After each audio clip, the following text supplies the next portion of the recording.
이제 하나님 말씀에 귀를 기울이겠습니다. 오늘 설교의 제목은 나머지 9은 어디 있느냐라는 제목으로 여러분과 말씀을 나누고자 합니다. 오늘 이 설교 본문은 지난 시간 여러분과 함께 나누었던 본문, 동일한 본문의 말씀이기도 합니다. 그렇지만 이 본문을 가지고 다시 하나님께서 우리에게 주시는 그 깊은 은혜를 다시 한번 상고해 보기를 원합니다. 지난 시간 이 본문의 말씀을 통해서 오늘 우리의 삶, 또 미래적인 우리의 삶에 있어서 참된 행복과 기쁨과 감사를 얻을 수 있는 그 길이 무엇인가? 그것은 죄와 허물이 많은 자기 자신에게 병적으로 과도하게 몰입하려고 하는 그 습관을 떨쳐버리고, 그런 교만함을 떨쳐버리고 의와 진리와 거룩과 생명이 되신 하나님께 더욱더 집중하는 삶을 이뤄갈 때에 참된 기쁨과 감사, 행복의 삶을 살게 된다. 우리가 그 말씀을 살펴보았습니다. 그러하기 위해서 구체적인 길은, 방법은 무엇이었습니까? 하나님을 온전히 집중하며 하나님만을 예배하는 예배자의 삶. 두 번째로는 진리의 마음을 우리의 마음 가운데 품는 삶. 하나님을 더 가까이, 나보다 하나님을 더 가까이 할 때, 의와 거룩이신 그 하나님을 더 가까이 할 때 우리 안에 의의 빛이 비추고 우리 안에 하나님의 그 능력들이 나타나게 된다. 기도하는 삶, 내 뜻을 관철시키는 것이 아니라 하나님의 뜻에 내가 철저히 무너지고 순복하는 삶. 또 하나님께 집중하며 살아가는 좋은 믿음의 친구들을 옆에 가까이 두는 삶. 헛되고 부질없는 것에 쫓아가는 그런 친구를 쫓아서 사방팔방 방향 없이 뛰어가는 삶이 아니라 정말 하나님께 집중하여서 하나님으로부터 은혜를 얻고 하나님께로부터 인정받는 그런 귀한 믿음의 친구들을 가까이 하는 삶을 사는 것. 중요한 것은 또한 내가 그런 친구로 살아가는 것입니다. 그럴 때에 참된 우리 안에 기쁨이 넘치고 감사가 넘치는 삶을 살게 된다. 오늘 본문의 말씀을 다시 한번 집중해 본다면 예수님께서는 이 참된 기쁨과 구원, 이 구원의 역사를 완성해 나가시기 위해서 무엇에 지금 집중하고 계십니까? 십자가를 집중하시면서 예루살렘으로 계속해서 걸음을 옮겨가고 있습니다. 순종으로 하나님께 집중하여서 나가고 계십니다. 그런데 예수님이 계속 가시는데 제자들만 따라간 것이 아니라 자꾸 쫓아와서 괴롭히는 사람들이 있었습니다. 특별히 누구였냐면 바리새인들이었습니다. 그분들이 종교 지도자들입니다. 알 것 다 아는 사람, 또 나름대로 사회적으로 신앙적으로 모범이 되는 사람들입니다. 그런데 예수님 곁에 찾아와서 이렇게 계속해서 질문을 하는 것입니다. 하나님의 참된 뜻은 무엇입니까? 하나님의 참된 뜻은 무엇입니까? 현실의 삶뿐만 아니라 미래적으로도 구원과 영원한 복을 누리는 길, 이루는 길이 어디에 있습니까? 계속해서 그 두 가지 질문을 해오는 것입니다. 그렇지만요, 사실 그들이 질문하는 그 질문에는요, 문제가 없습니다. 그러나 문제는 무엇이냐면 그들의 본래적인 마음이나 삶의 실제적인 내용은 그 질문과는 전혀 정반대의 삶을 살고 있었다는 것입니다. 하나님의 뜻은 무엇입니까? 라고 묻지만 그런 가운데 그렇게 외치면서도 자기의 생각에서는 자기 생각을 하나님의 뜻보다 더 절대화하고 있었다는 것입니다. 뿐만 아니라 하나님 나라가 언제 옵니까? 이때입니까? 저때입니까? 하나님 나라가 어떻게 언제 임합니까? 내가 그때를 준비하여서 그 나라에 내가 들어가겠습니다 라고 미래적인 삶을 꿈꾸지만 그들은 현실적인 만족, 현실적인 자랑에 그것에 몰두하며 살아갔던 사람들입니다. 실제로는요, 위선하고 거짓과 불의도 서슴지 않고 행하였다. 그것이 본문 17장을 두고 16장, 18장 계속해서 보여주는 그들의 모습인 것입니다. 여기에서 중요한 문제는 우리가 아는 바처럼 우리가 그렇게 교만하고 자기의 그릇된 생각에 집중하는 삶을 살면 살수록 자기에게 불행인 것뿐만 아니라 이들이 누구라고요? 종교 지도자들입니다. 영적인 지도자들인데 이런 마음을 품고 이런 행위를 한다는 것은 그 시대와 그 이스라엘 공동체, 사회를 병들게 한다는 것입니다. 하나님 나라를 이루는 그 역사를 방해하는 일이 된다는 것입니다. 무너지게 하는 것이다. 그래서 예수님께서는 그들의 본심을 아셨고 그들의 행위를 다 아셨기 때문에 17장 1절에부터 이렇게 말씀을 시작하지 않습니까? 실족하게 하는 것이 없을 수는 없으나 그렇게 하는 자에게는 화로다. 그렇게 하는 자들에게는 화로다. 이 작은 자 중에 하나를 실족하게 할지인데 차라리 연재 맷돌이 그 목에 매어 바다에 던지는 것이 나으리라. 너희는 스스로 조심하라. 너희는 스스로 조심하라. 하지만 바리새인들이 이 얘기를 들었을 때에 어떻게 반응합니까? 이 경고와 권면의 말씀을 귀 깊게 듣고 회개하려고 힘쓰기보다는 마치 어떤 다른 사람에게 이야기하는 것처럼 엉뚱하게 이런 얘기를 합니다. 주님, 믿음을 더 주세요. 주님, 믿음이 더 있어야 하겠습니다. 여러분, 믿음이 없어서의 문제였습니까? 믿음이 없는 문제이겠습니까? 그들은 누구보다도 믿음이라고 하면 최고라고 여겼던 사람들입니다. 바리새인들. 믿음이 없어서가 아니라는 것입니다. 주님이 말씀하신 대로 겨자씨만한 참된 믿음만 있다면, 그런데 그들이 그 참된 믿음이 없는 것이 문제였다는 것입니다.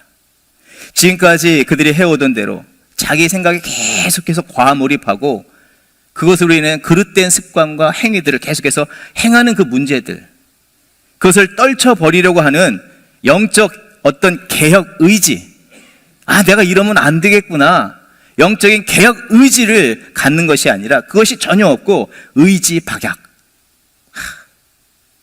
의지 박약. 다시 한번 이 세대를 살아가는 우리 모두 이 말씀에 귀를 기울이는 저와 여러분이 되길 원합니다. 이 말씀은요, 당시 바리새인들에게만 선포하신 주님의 말씀이 아니라 오늘 이 시대의 그리스도인들, 성도라고 하는, 교회 직분자라고 하는 우리 모두에게 주께서 던지시는 아주 중요한 메시지라는 것입니다. 주님께서 우리에게 말씀하시죠. 너희 자신에게는 집중하지 말아라. 얼마나 자신에게 집중을 합니까? 오직 하나님께 집중하는 삶을 살아라. 너 자신에게 헌신하지 말고 하나님께 헌신하라. 비록 시대가 가면 갈수록 대다수의 사람들이 자기에게 몰입합니다. 자기 만족과 세상의 가치에 몰두하며 살아가는 모습을 여러분 많이 볼 것입니다. 이 사람은 이렇게 투자를 했대. 나 여기 가야 되는 거 아니야? 이 사람 여기 얼굴 성형을 했대. 내가 여기 병원 가야 되는 거 아니야? 계속 세상이 추구하는, 자기 만족에 추구하는 그 길로 계속해서 포커스를 맞추면서 달려가는데, 성도인 우리는 어떻게 살아가야 하는가? 오늘 장로님께서 기도해 주신 것처럼 하나님께 더 집중하며, 자기 자신에 결국 심취하고 몰두하다가 바리새인들은 실패했는데, 이 바리새인들의 길로 가는 것이 아니라 도리어 예수 그리스도의 길로 뒤쫓아가는 저와 여러분의 삶이 되어야 할 줄 믿습니다. 예수님은요, 십자가가 앞에 보여지지만 그것이 하나님의 뜻인 것을 알고 거기에 몰입하시고 그 길일지라도 거기에 집중하여서 달려가셨다. 그래서 결국 어떤 것을 얻었다고요? 우리가 구원을 얻었다는 것입니다. 예수님께서는 하나님 보좌 우편에 앉게 되시고 영광 받으실 뿐만 아니라 우리를 그런 자리까지 인도해 가신다. 우리는 분명 주께서는 그런 자들에게 참된 기쁨과 평안, 또 이루 말할 수 없는 그런 복된 삶을 이루게 해 주실 줄 믿습니다. 그 증거를 우리는 성경에서 찾을 수가 있고요, 삶의 모든 자리에서 우리가 발견해낼 수가 있는 것입니다. 우리가 세상에 만족하는 것, 세상에서 성공했던 그런 사람들의 것에 대해서 너무나 밝게 아는데, 그것보다는 성경이 진짜 승리하는 삶, 기쁘고 복된 삶에 대해서 그런 증인들과 증거들을 우리에게 보여주고 있는데, 우리가 거기에 초점을 둬야 할 줄 믿습니다. 중요한 증거가 누구입니까? 증인이 누구입니까? 오늘 본문에 삼았던 이 10명의 나병 환자 중에서 주님께 집중했던 그 한 나병 환자가 증인이라는 것입니다. 여러분, 9명이요, 자기가 이 고통에서 벗어나게 되는 순간부터 어떤 길로 갔습니까? 자기들의 만족의 길로 달려가 버렸다. 그렇지만 그 한 사람은 온전히 하나님의 마음과 하나님의 뜻에 집중을 하였다. 그래서요, 그의 육신의 치유뿐만 아니라 그 믿음을 보시고 내 믿음이 너를 구원하였느니라, 영원한 축복을 얻게 되었다. 또 얼마 전에 어떤 성도분께서 이렇게 말씀을 나눠주셨습니다. 저는 항상 구원하여 주심에 감사하고 모든 상황이 기쁘고 즐겁고 감사하다. 쉽지 않은 표현이죠. 요즘같이 이렇게 전쟁이 난무하고 자연재해, 물가, 불안정, 갈등과 밥먹기 이런 상황이 혼재한데, 그리고 사람들은 다 자기의 만족을 위해서 막 이리저리 뛰어다니는데 나는 구원의 기쁨에 감격에 늘 살아가고 있다. 여러분, 분명 그분 안에도 말 못할 어떤 내적인 갈등이 왜 없겠습니까? 갈증이 왜 없겠냐 하는 것입니다. 그리고 삶의 이 항해, 이 여정 가운데 어쩔 수 없이 마주하는 그런 어려운 문제들, 해결해야 되는 그런 문제들이 왜 없겠냐 하는 것입니까? 그렇죠? 그럼에도 기쁘고 감사하다. 밝은 미소를 띠시면서 말씀해 주시는데, 여러분, 본질에 집중하여서 기쁨을 상실하지 아니하고 감사의 삶을 살아가는 모습을 그렇게 본부로 인해서 마음에 확인을 하게 되었다는 것입니다. 아, 그럴 수 있구나. 또 우리가 잘 알고 있는 미국의 이 유명 토크쇼 진행자 오프라 윈프리, 여러분 잘 아시죠? 그 여인은요, 참으로 불행한 삶을 살게 된 여인입니다. 불행한 어린 시절을 보냈습니다. 그래서 그 불행을 잊어보려고 자기에게 더욱더 몰두하는 삶을 살 수밖에 없는 환경에 놓여있던 여인이 오프라 윈프리입니다. 그 여인은 미혼모에게서 태어났어요. 그런데 자신도 14살에 미혼모가 됩니다. 그래서 그렇게 출산한 아이가 건강하게 자랐으면 좋겠는데 그 아이가 얼마 되지 않아서 죽습니다. 얼마나 큰 충격이겠습니까? 14살. 그 슬픔과 고통을 잊어버리기 위해서 어떻게 했겠습니까? 마약, 술 중독에 빠지게 됩니다. 그런데 어느 날 그의 아버지가 예수 그리스도를 영접하고 좌절과 시리와 이 약물 중독에 빠진 딸인 오프라 윈프리에게 복음을 전하게 되었습니다. 그때로부터 오프라 윈프리는 무너져가는 마음과 삶을 붙잡는 것이 아니라 무너져가는 자기의 삶의 현실을 더 견고히 붙잡고 내가 이걸 어떻게 끌어올리겠다고 하는 그런 힘을 쓴 것이 아니라 진리와 사랑이 충만하시고 사망과 고통에서 건져주시기를 원하시는 그 능력이 있으시는 예수 그리스도께 집중하는 삶을 선택하게 되었다는 것입니다. 그로 인해서 그 여인의 삶 속에는 새로운 역사가 펼쳐지게 되었다. 그 여인 한 사람이 새로운 역사가 펼쳐진 것뿐만 아니라 그 여인으로 인하여서 절망과 낙심에 갇힌 자들이 건짐을 받고 거룩하고 선한 영향력을 나타내서 하나님의 기쁨, 하나님의 그 영광을 나타내는 그런 믿음의 삶을 살게 되었다는 것입니다. 여러분, 그러면 우리는 어떤 삶을 살아가야겠습니까? 그럼에도 불구하고 우리 가운데 이 말씀을 들으면서 내가 하나님께 더 집중하며 살아가야겠다라는 마음, 결단을 순간 품으신 분들에게는 하나님의 귀한 은혜가 임할 줄 믿습니다. 하지만 여전히 그러긴 그런데 그것은 훌륭한 몇몇 분에 해당하는 말씀 아닌가요? 내게 조금 더 믿음이 있을 때에, 내게 더 은혜가 있을 때에 내가 그 일을 할 수 있을 것 같습니다라고 여러분, 그렇게 마음을 가지신 분들도 없지 않아 계실 것입니다. 그런데 하나님께서는 거듭하여서 그런 생각과는 전혀 다르다. 그것은 옳지 않은 생각이다. 그와는 정말 하나님께서 이루실 역사는 이것이다라고 하는 반대적인 증거를 다시 한번 우리에게 나타내 보여주신다는 것입니다. 너 그 생각 품었니? 너 믿음이 좀 더 있어야 되겠니? 바리새인처럼 믿음을 더 주세요라고 그런 마음이 품니? 그게 아니다. 작은 믿음이라도 하나님께 집중하는 그 믿음을 갖는다면 너의 삶 속에 기쁨이 임하고 너의 삶의 새로운 장이 펼쳐질 것이다. 하나님께서는 거듭하여서 반복적으로 증거를 우리에게 나타내 보여주십니다. 18장에서 17장 우리가 묵상하는데요, 18장에서 우리가 그 증거를 볼 수가 있는데요, 18장을 보게 되면 예수께서 이제 사마리아를 지나서 여리고 땅까지 가시고 그 길을 지나가실 때에 눈먼 소경을 만나게 됩니다. 그래서 17장에 나왔던 이 나병 환자들처럼 치유해달라고 고래고래 소리를 외치기 시작합니다. 고래고래 지르면서 예수여 나를 불쌍히 여겨 주시옵소서, 나를 구원하여 주시옵소서, 나를 치유하여 주시옵소서. 근데 그때는요, 주변 사람들이 야 조용해, 잠잠해 막 꾸짖으면서 너 왜 그래, 방해를 받습니다. 하지만 그 한 눈먼 소경이 그 사람들의 꾸중에 혹은 애초에 보이지도 않는 그런 눈이 안 보이는데 사람의 그 따가운 시선을 염려하여서 잠잠한 것을 선택한 것이 아니라 더욱더 주님께 집중을 하였습니다. 그래서 보이지 않는 눈에 더 힘을 꽉 주면서 주님을 바라보면서 주님이 어디 계시지? 주님께 집중하면서 주여 나를 불쌍히 여겨주시고 나를 치유하여 주시옵소서. 거듭거듭 요청을 합니다. 그랬던 결과가 어떤 결과인가? 누가복음 18장 42절의 말씀인데요. 우리 스크린에 나오시나요? 우리 함께 읽어보도록 하겠습니다. 예수께서 그에게 이르시되 보라 내 믿음이 너를 구원하느니라. 여러분 어디서 많이 듣던 말씀이죠? 어디서 봤던 말씀입니까? 우리 누가복음 17장 19절의 말씀 띄워주실래요? 함께 읽겠습니다.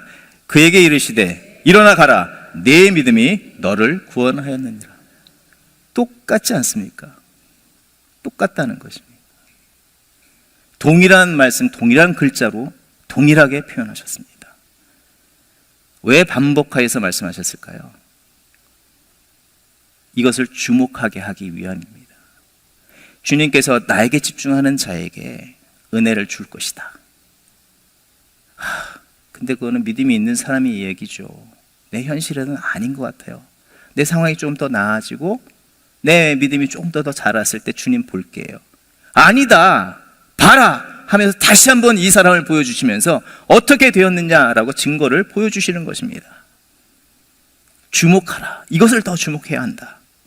주님께 집중하는 그 믿음의 삶, 결단의 삶을 이뤄갈 때에 하나님께서 영원한 기쁨과 감사의 삶을 살게 하시겠다고 약속을 주시는 것입니다. 그리고 우리에게 그 약속을 새롭게 품게 하시는 것입니다. 조금 전에 가졌던 더 훌륭한 믿음인 사람, 그것이 아니라 내게 그 은혜가 임하게 하시겠다고 하는 약속을 품게 하시는 것이라는 것입니다.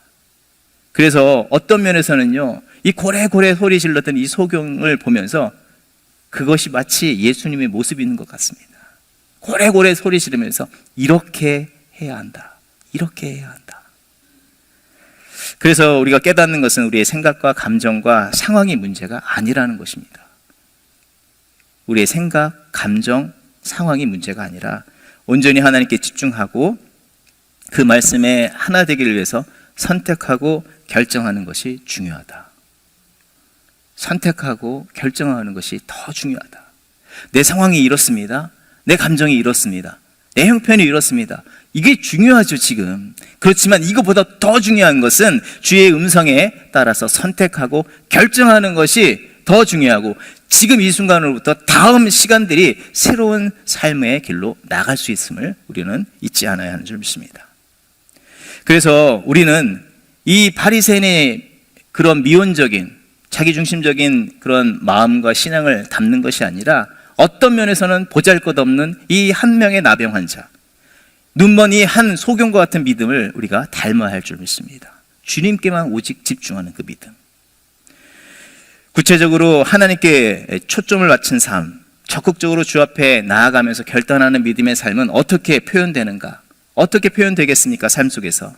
그것은요, 16절 말씀처럼, 17장 16절 말씀처럼 예수의 발 앞에 엎드려 감사하니 그 말씀으로 드러나는 것 같습니다. 내가 하나님께 집중하는 삶은 어떻게 표현되고 있느냐? 감사로 표현된다는 것입니다. 여러분, 모든 순간과 일에 감사하는 사람은 모든 일에 하나님을 인정하는 사람입니다. 맞습니까?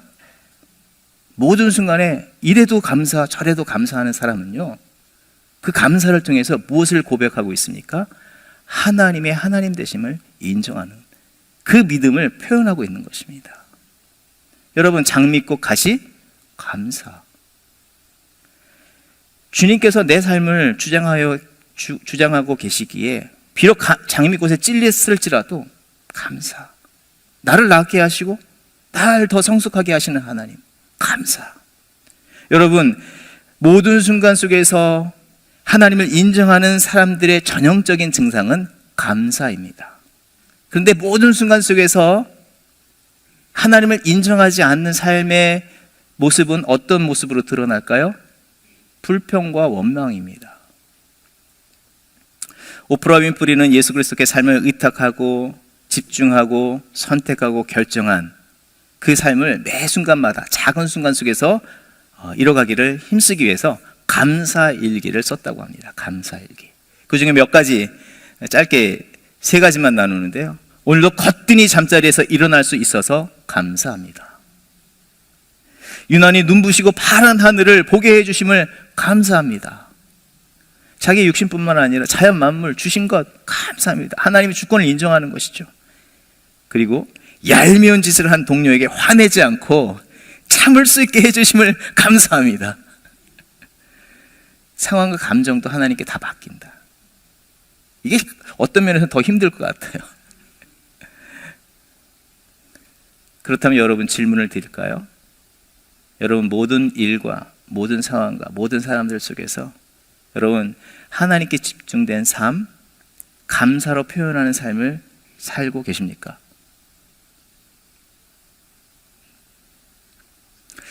혹 감사는 얘기하지만 감사했던 순간들을 돌이보면 내 마음에 흡족했을 때, 내가 원했던 것을 받았을 때, 누군가의 뭔가를 받았을 때, 그때 가뭄에 콩나듯이 감사하고 있지는 않습니까?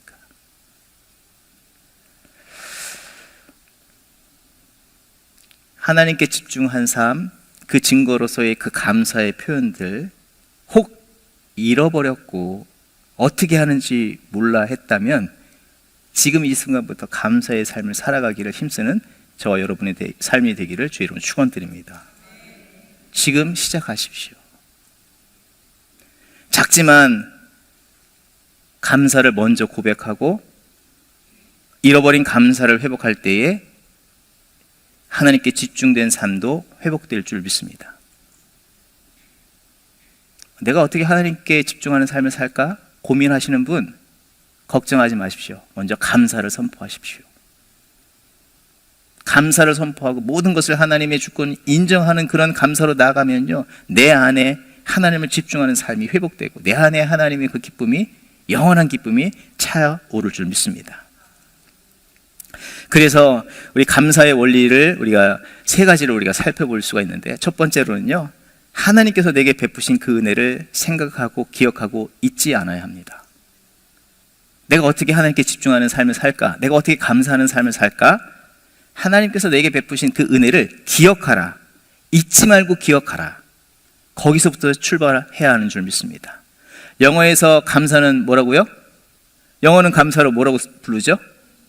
Thank you 얘기하죠. 그런데요, 영어의 이 감사라는 단어인 thank는요, think와 같은 어원을 가지고 있습니다. 거기로부터 출발했습니다. 먼저 하나님의 베푸신 은혜와 사랑, 감사와 기쁨이 무엇인지를 생각하지 않고는 감사할 수 없습니다. 받은 복을 세어보아라. 세어보고 헤아려 볼 때, 이것이 감사였구나. 하나님의 은혜를 기억하고 베푸신 은혜를 헤아려 볼 때에 감사가 출발할 수 있는 거예요. thank와 think. 모든 순간 속에서 하나님 베푸신 그 사랑 은혜를 think하면서 thank로 나가는 저와 여러분이 되어야 할 줄 믿습니다. 여러분, 베푸신 은혜를 헤아려 봤더니 너무나 감사했어요. 나병 환자가 가던 길을 안 되지, 돌아가자, 감사했어요. 감사했더니 어떻게 해요? 내 믿음이 너를 구원하였느니라. think했더니 더 큰 thank you를 할 수 있는 삶으로 나갔다. 여러분, 하나님의 은혜를 생각하지 않고 감사를 잊고 자기 자신에게 다시 몰입하는 인생은요, 영원한 감사도 잃어버릴 수 있다는 것을 여러분 주의하시기 바랍니다. 마태복음 18장에 1만 달란트 탕감받은 자가 비유가 나옵니다. 큰 빚을 졌으나 임금이 그 모든 것을 탕감해 주었습니다. 자유케 되었습니다. 근데 그의 마지막은 어떻게 되었습니까? 옥에 갇혔어요. 아니, 그 빚더미를 다 내려놓게 하시고 자유자로 살게 하시고 풀어놓아 주었는데 그는 다시 갚을 길 없는, 회복할 수 없는 감옥의 깊은 곳에 갇혀버리게 되었습니다. 왜 그랬습니까? 그가 나와가지고 자기에게 100데나리온 빚진 사람의 멱살을 잡고 야, 돈 갚아, 강포를 행한 것 때문이겠습니까? 아닙니다. 가장 먼저 그가 큰 실수를 한 것은 임금이 자기에게 베푼 그 사랑, 그 은혜를 잊어버렸다는 것입니다. 기억하지 않았다. 그가 감사했다면, 그가 그것을 기억했다면, 그가 먼저 임금의 마음을 온전히 품었다면 어떠했겠냐 하는 것입니다. 그는 임금의 생각을 전혀 생각하지 않았습니다. 누구의 생각만 했어요? 자기 마음의 생각만 했어요. 내가 지금 이 모양 이 꼴이 된 게 저 100데나리온 갚지 않은 저 인간 때문에, 제가 돈만 갚았어도 내가 얼마를 좀 갚아가지고 내가 이런 수치 안 당하고 이런 수모 안 당하는데, 온통 자기 생각이잖아요. 고작 생각하는 것은, 야, 내가 나가서 저놈 잡아가지고 저 돈 받아가지고 갚아야지. 자기 빚에 비해서 껌값도 안 되는 그 100데나리온 받겠다고 그 사람의 목줄을 잡고 숨통을 쥐어잡고 흔들었습니다. 그 모습을 본 왕이, 임금이, 저놈 안 되겠네. 결국 임금의 은혜를 기억하지 않고 띵크하지 않음으로 인해서 절망과 불황의 골짜기에 빠지게 되었다. 뿐만 아니라 하나님을 생각하지 않으면 감사가 사라집니다. 하나님을 생각하지 않으면 감사가 사라집니다. 감사가 사라지니까 어떻게 됩니까? 감사가 아닌 불행이 찾아오게 되고, 자기에게만 찾아온 것이 아니라 이 100데나리온 사람에게 자유를 선포해 줄 수가 있는데, 주인의 마음을 생각했으면 이 100데나리온 이 사람에게 그 빚을 요구하지도 않을 텐데, 그걸 생각하지 않으니까 이 사람을 불행하게 하지 않습니까? 내가 감사하지 않으면요, 나만 불행한 것이 아니라 내 주변에 있는 사람들이 불행해진다는 거예요. 그리고 감사해서 배제된 삶을 살게 될 수 있다. 여러분, 우리가 우리의 어떤 상황보다도, 어떤 환경보다도, 감정보다도 우리의 선택과 결정이 매우 중요하다고 했는데, 감사도 마찬가지입니다. 감사도 생각하면서 선택하고 결정하는 것 매우 중요하다는 것입니다. 두 번째로는 감사를 선포하는 것입니다. 근데 감사를 먼저 선포하는 것입니다. 감사를 먼저 선포하십시오. 어떻게 해요? 감사를 어떻게 해요? 먼저 선포하라. 여러분, 감사라는 것은 누구에겐가 선물이나 도움을 받았을 때에 자신이 아닌 상대방에게 그것을 표현하는 것입니다. 잘 받았습니다. 땡큐, 감사합니다. 상대방에게로부터 내게 주어진 것에 대해서 나의 반응이 감사인 것입니다. 그래서 대부분의 사람들은요, 이 감사를요, 후불제라고 여깁니다. 내가 받을 때에 감사한다고 생각합니다. 과연 그럴까요? 하지만 감사는 선불제입니다. 누군가가 나에게 선물을 주었다고 여러분 한번 생각해 보시기 바랍니다. 선물을 받은 이후에 감사의 감정이 막 일어나지만, 실제로는 감사는 어디로부터 출발했습니까? 그 상대방이 나를 위해서 선물하기 위해서 마음을 품은 순간부터 내게 감사가 와 닿고 있다는 것입니다. 인정이 되십니까?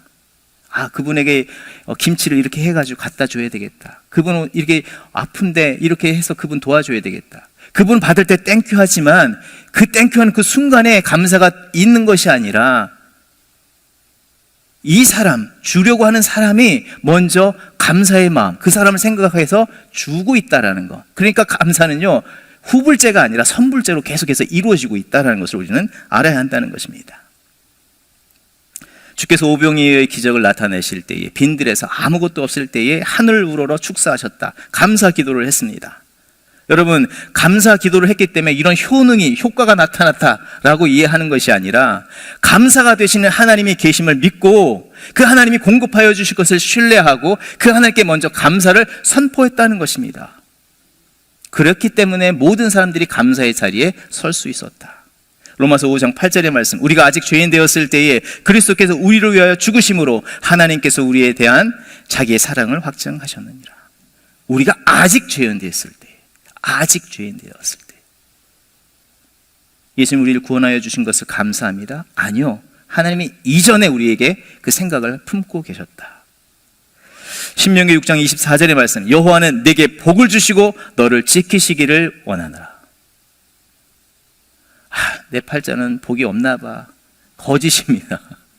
하나님은 분명하게 얘기하시죠. 여호와는 내게 복 주시고 너를 지키시기를 원하신다.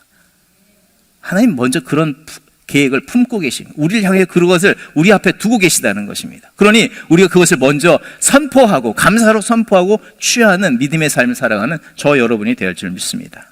여러분, 자기의 생각이나 계획이 틀어져서 이유 없이 불만과 불안과 불편한 감정이 일어날 때 나에게 몰두하지 않고 나를 온전케 하시는 그 하나님, 나를 붙잡아 주시는 하나님 계심을 믿으면서 감사를 먼저 선포하며 살아가는 저 여러분이 삶이 되기를 주의로 축원드립니다. 여러분 옆에 분을 보시고요, 땡큐 한번 하실까요?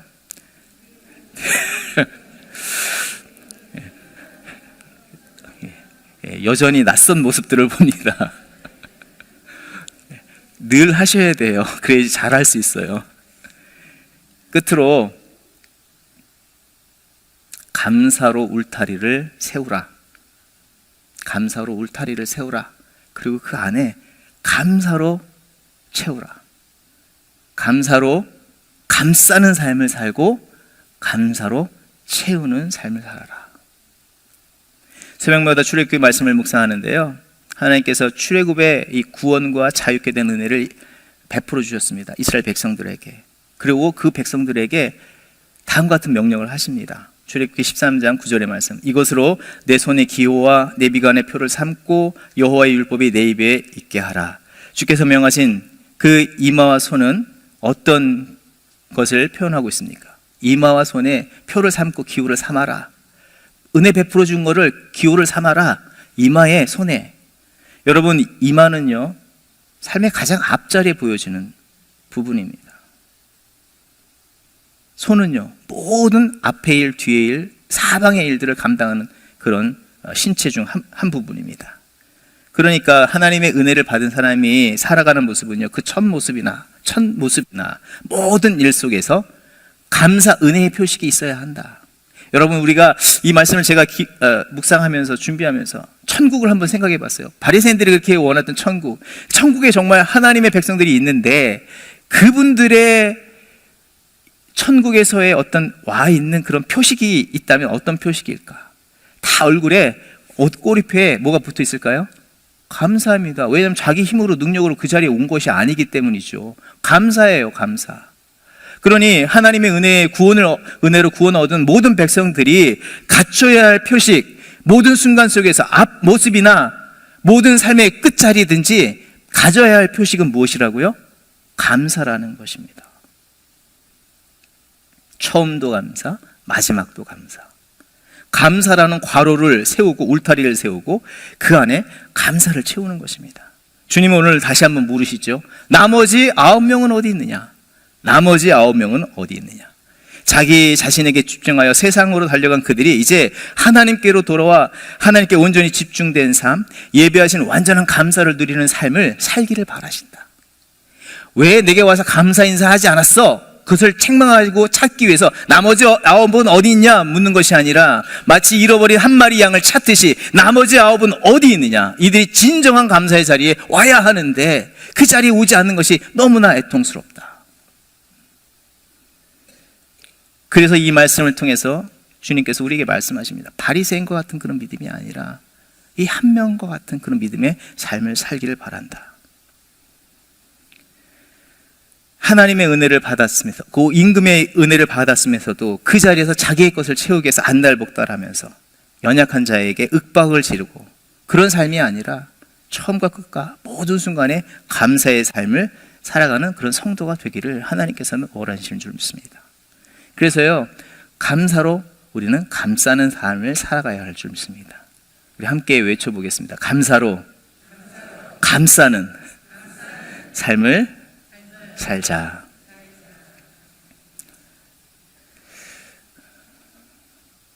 누군가의 불행마저도 감사로 감싸시며 살아가는 우리가 되어야 할 줄 믿습니다.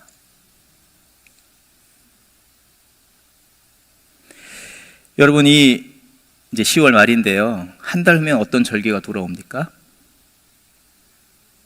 땡스기빙, 추수감사절이 다가오는데요. 여러분, 감사는 후불제입니까? 선불제입니까? 네. 그래서 우리 추수감사절 때까지 기다렸다 그때 가서 땡큐 하는 게 아니라 감사는 선불제라 했으니 오늘부터 우리가 하나님, 나를 구원해 주신 것 감사합니다. 날 구원하신 주 감사. 하나님, 내게 이거 주신 것 감사. 내 옆에 배우자 주신 것 감사. 내 자녀 주신 것 감사. 내 직원 주신 것 감사. 모든 순간에서 감사의 고백을 주 앞에 드리며 감사의 제단을 쌓는 저와 여러분의 삶이 되기를 원합니다. 뿐만 아니라 나에게 도움을 구하는 자, 혹은 빚진 자, 용서를 구하는 자, 적극적으로 그들의 삶에 다가가서 그들이 감사할 수 있도록 내 삶을 먼저 드리는, 감사로 그들을 풍성케 하는 참된 감사의 삶을 살아가기를 힘쓰는 저와 여러분의 삶이 되기를 원합니다. 여러분 받기를 원하시죠? 받기를 원하는 대로 여러분 주시기 바랍니다. 먼저 생각을 품고 기도하고 주시기 바랍니다. 다시 마지막으로 이 말씀을 정리합니다. 감사하는 자가 하나님께 집중하는 자입니다. 감사하는 자가 하나님께 집중하는 자입니다. 그렇게 감사로 채워가는 자에게는 하나님께서는 나병 환자가, 그리고 소경이 꿈꾸지 못했던 놀라운 축복, 새로운 삶의 장을 열어주실 줄 믿습니다. 또 그 삶을 통해서 하나님의 선한 역사를 계속해서 이뤄가실 줄 믿습니다.